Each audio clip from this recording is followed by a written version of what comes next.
दिल्ली वाला झुमका लगा के दिल्ली वाला झुमका लगा के की गैलू गोरी टोला चमका के दिल्ली वाला झुमका लगा के की गैलू गोरी टोला चमका के टोला चमका के गोरी टोला चमका के टोला चमका के गोरिया टोला चमका के सीटों के मन सनका के की गैलू गोरी टोला चमका के दिल्ली वाला झुमका लगा के की गैलू गोरी टोला चमका के दिल्ली वाला झुमका लगा के की गैलू गोरी टोला चमका के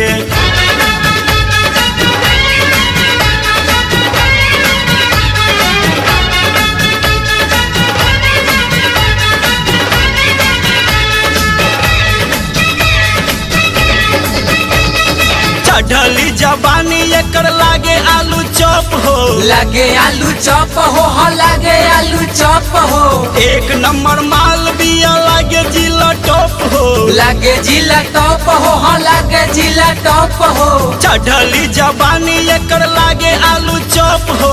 एक नंबर माल बिया लागे जिला टॉप हो लगे जिला टॉप हो लगे जिला टॉप हो पटना वाला पायल छनका के की गैलू गोरी टोला चमका के दिल्ली वाला गजरा लगा के की गैलू गोरी टोला चमका के दिल्ली वाला झुमका लगा के की गैलू गोरी टोला चमका के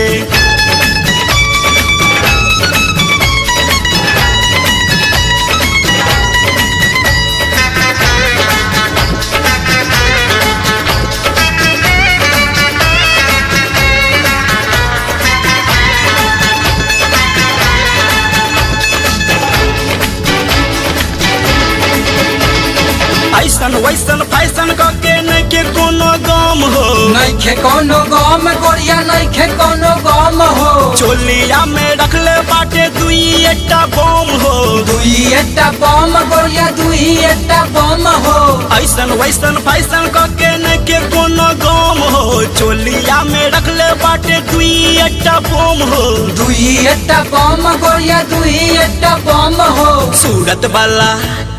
सूरत वाला सुरमा लगा के की गैलू गोरी टोला चमका के मुंबई वाला नथिया सजा के की गैलू गोरी टोला चमका के दिल्ली वाला झुमका लगा के की गैलू गोरी टोला चमका के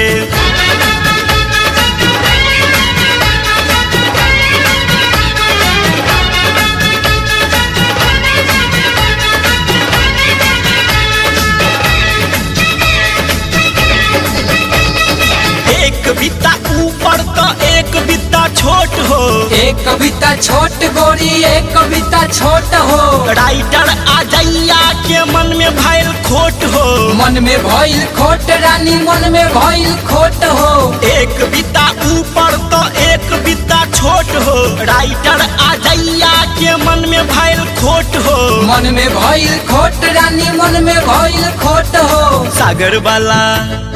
सागर वाला बाली तू सजा के की गैलू गोरी टोला चमका के लखनऊ वाला चूड़ी खाना का के की गैलू गोरी टोला चमका के दिल्ली वाला झुमका लगा के की गैलू गोरी टोला चमका के